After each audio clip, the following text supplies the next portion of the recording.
I always look at IQ and talent as sort of representing the horsepower of the motor, but then in terms of the output, the efficiency with which the motor works, that depends on rationality, because a lot of people start out with 400 horsepower motors and get 100 horsepower of output, and it's way better to have a 200 horsepower motor and get it all into output. And so why do smart people do things that interfere with really getting the output they're entitled to? And it gets into habits and to character and to temperament, and it really gets into behaving in a rational manner. It's not getting in your own way. As I say, everybody here has the ability absolutely to do anything I do and much beyond.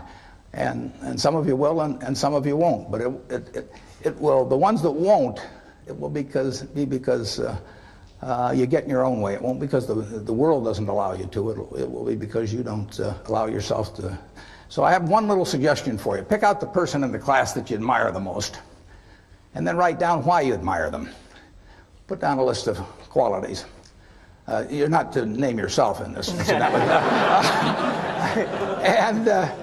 And then put down the one that, frankly, you could stand the least in the whole group, and put down the qualities that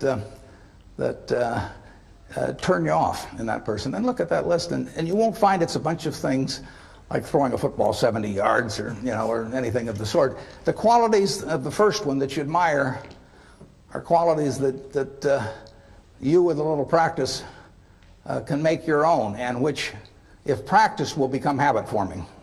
The chains of habit are too light to be felt until they're too heavy to be broken. I mean, my age, I can't change any of my habits. I mean, I'm stuck. But at your age, you will have the habits 20 years from now that you decide to put into practice today. So I just suggest that you look at the habits you admire in others, or the behavior you admire in others, and make those your own habits, and you look at what you really find somewhat reprehensible in others, and just decide, that those are things you're not going to do. Ben Franklin did that a few hundred years ago, and it still works today. And if you do that, you'll find that you convert all your horsepower into output. So with that sermon, I'll let Bill give you another one, and then we'll get into your questions.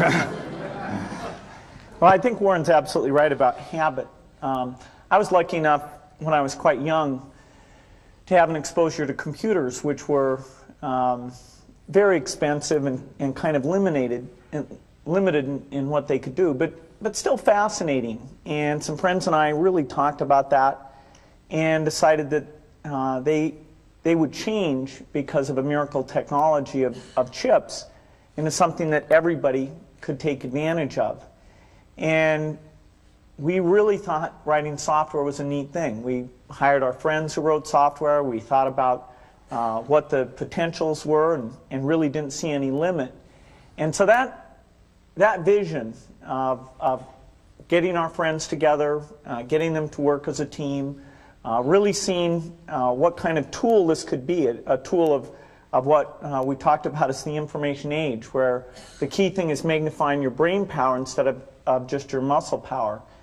And by pursuing that with a pretty incredible focus and being there at the very beginning of the industry, we were able to build a company that has played a very central role in what's been a pretty big revolution.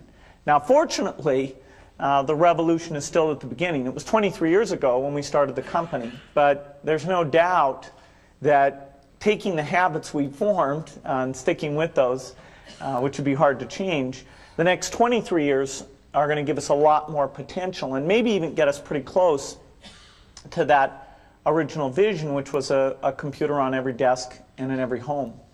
And that's a fun thing to be involved with.